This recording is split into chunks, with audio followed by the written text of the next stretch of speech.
พี่น้องได้พ่อกันแล้วระหว่างม่นแค้นแก่นคูนกับแม่ทัพกุ้งแม่ทัพภาคสองพลโทบุญถินภาคกลางพี่น้องเอ๋ยสิปันซาหาพันหรือว่าข้าเจ้าหน้าตาคือกันปันลูกฝีเศษพะนะบัดนี้งานเกษียณอายุแม่ทัพกุ้งเกษียณแล้วเด้ปีนี้เกษียณแล้วข้าเจ้าก็เลยจัดงานเกษียณให้อายุให้เราวันที่10ตุลาคม2568เนี่ยพี่น้อง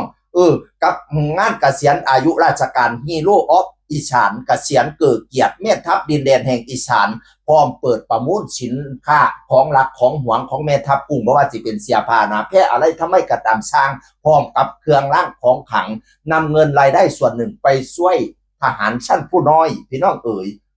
บางวันที่10ตุลาคมที่ผ่านมาพี่น้องที่สำคัญคอยเห็นมนต์แค้นนะเนาะโอ้โหเนาะมีแต่คนชายคนลือว่าหน้าตาคือกันบัดมาพ้อกันอีหลียืนเฮี้ยงกันว่าแม่นอ้ายกับน้องเด้เราก็บอกแม่ทัพกุ้งบอกว่าเราตั้งใจใส่เสียผ้าแต่งตัวให้คือกับมนต์แค้นแก่นคุณเสียหลายสะกอดพี่น้องเอ๋ยเสียแจ็คเก็ตผู้ละโตบัดเนี่ยเรียบบัดไปฮอดแม่ทัพกุ้งก็ถอดเสียแจ็คเก็ตของเรานั่นสีน้ำเงินเนาะของมนต์แค้นน่ะสีออกเข้มๆเท่าๆแล้วก็ถอดเสียสีน้ำเงินนั่นให้ใส่ให้มนต์แค้นโอ้ยจะมันเป็นตาหักเป็นตาแพงเป็นตาแงงเป็นตาเบิงพี่น้องเอ๋ย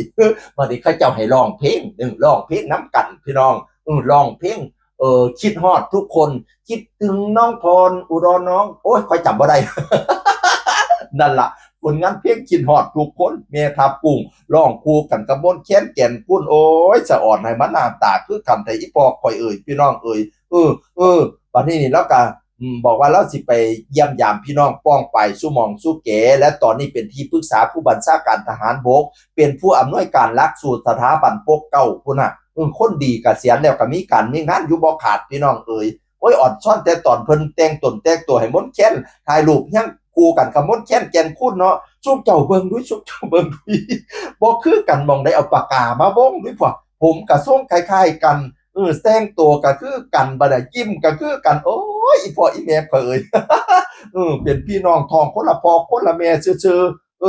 งานเกษียณของพลโทบุญถินภาคกลางแม่ทัพกุ้งแม่ทัพภาค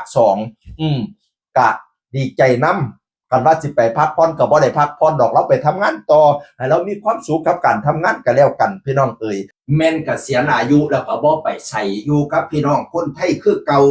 มาปกมาบังมากังมาเลียมซุ่มขะน้อยเนี่ยถอนแม่ทัพกุ้งเอ่ยให้เจ้าเป็นปกโพใหญ่เป็นปกไส้หนาเด้อตุ่มลูกให้เป็นเงาตุ่มเต้าให้เป็นโค้